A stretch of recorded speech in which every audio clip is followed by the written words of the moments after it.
بسم اللہ الرحمن الرحیم۔ السلام علیکم پیارے دوستو۔ کرم نوازی ہے اس رب ذات کی جس نے ہمیں رمضان المبارک عطا فرمایا اور ہمیں اپنی مغفرت کے لیے آخری عشرہ میں عبادت کا موقع دیا۔ اس سے خوب استفادہ کیجیے، استغفار کیجیے، درود پاک پڑھیے، تاک راتوں میں قیام کیجیے اور نفل عبادت کیجیے۔ رسول صلی اللہ علیہ وآلہ وسلم رمضان المبارک کے آخری عشرہ میں اعتکاف کرتے اور فرماتے کہ رمضان المبارک کے آخری عشرہ میں شب قدر کو تلاش کرو۔ شب قدر کا مطلب 27ویں رمضان یا 29ویں رمضان نہیں ہے۔ 21 سے لے کر 30 تک جو تاک راتیں ہیں ان میں ہمیں شب قدر کو تلاش کرنا ہے، عبادت کرنی ہے، یہی سمجھ کر کہ آج شب قدر ہے۔ شب قدر کی نفل نمازیں رمضان المبارک میں تاک راتوں میں ان نوافل کو کثرت سے پڑھنا چاہیے، ان کی بہت فضیلت بیان ہوئی ہے۔ بعد از نماز عشاء 7 بار سورۃ القدر پڑھیے۔ اس کے پڑھنے کی فضیلت یہ ہے کہ ہر مصیبت سے نجات ملے گی، وہ مصیبت چاہے رزق کی تنگی کی صورت میں ہو، بیماری ہو، اولاد کی طرف سے ہو، بے اولادی ہو، انشاءاللہ سب دور ہو جائے گی۔ اور دوسرا اس کا فائدہ یہ ہے 1000 فرشتے اس کے لیے جنت کی دعا کرتے ہیں۔ سبحان اللہ۔ اس کو ضرور ادا کیجیے، کیا پتہ ہمیں اگلا رمضان نصیب ہونا ہے نہیں ہونا ہے۔ 2 رکعت اس ترتیب سے پڑھیں، ہر رکعت میں الحمدللہ کے بعد 1 بار سورۃ القدر، 3 بار سورۃ اخلاص۔ اس کو پڑھنے کی فضیلت یہ ہے شب قدر کا ثواب حاصل ہوگا، ایک شہر جنت میں دیا جائے گا جو مشرق سے لے کر مغرب تک لمبا ہوگا۔ سبحان اللہ۔ 2 رکعت اس ترتیب سے پڑھیے، ہر رکعت میں الحمدللہ کے بعد 7 بار سورۃ القدر، 7 بار سورۃ اخلاص، اسلام کے بعد استغفار اور درود شریف پڑھیے۔ اس کے پڑھنے کی فضیلت یہ ہے اللہ تعالیٰ اس نماز کے پڑھنے والے کو اور اس کے ماں باپ کو بخش دے گا۔ سبحان اللہ۔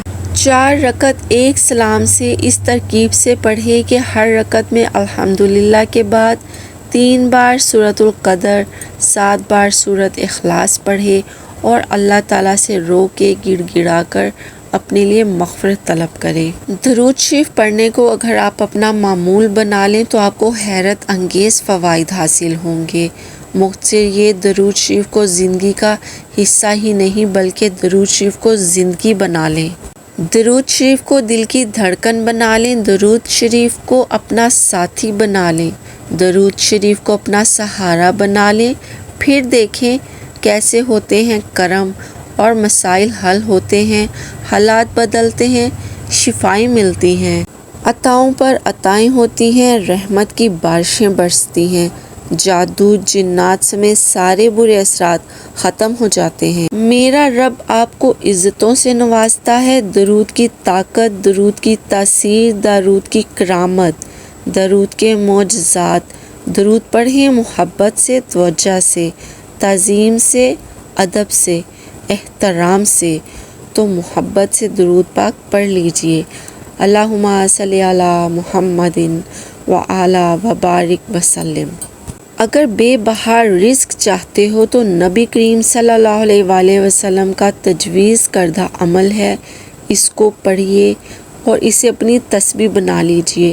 ایک صحابی نے عرض کی، یا رسول اللہ، دنیا نے مجھ سے پیٹ کر لی ہے۔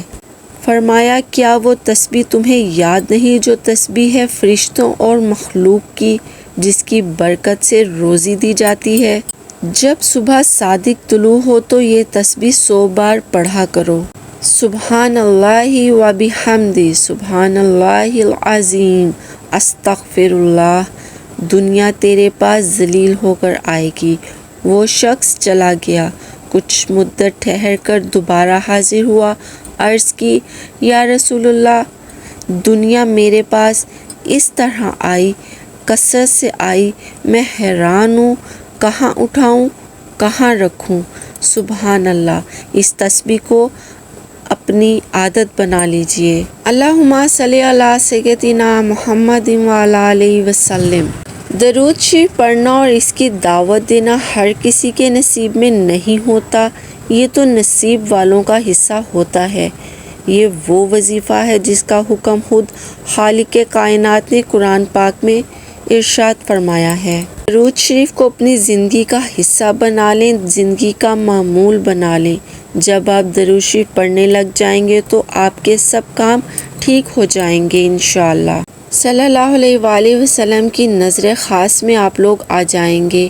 جب اللہ اور اللہ کے محبوب مصطفیٰ صلی اللہ علیہ وآلہ وسلم کی نظر کرم تم پر ہوگی نا، تو دنیا اور آخرت میں تمہارے لیے بھلائی ہی بھلائی ہوگی انشاءاللہ۔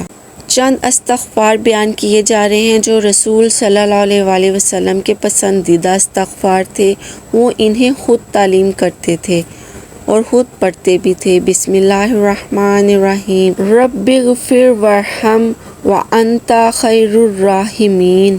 یا رب معاف فرما اور رحم فرما، تو سب سے بڑا رحم کرنے والا ہے۔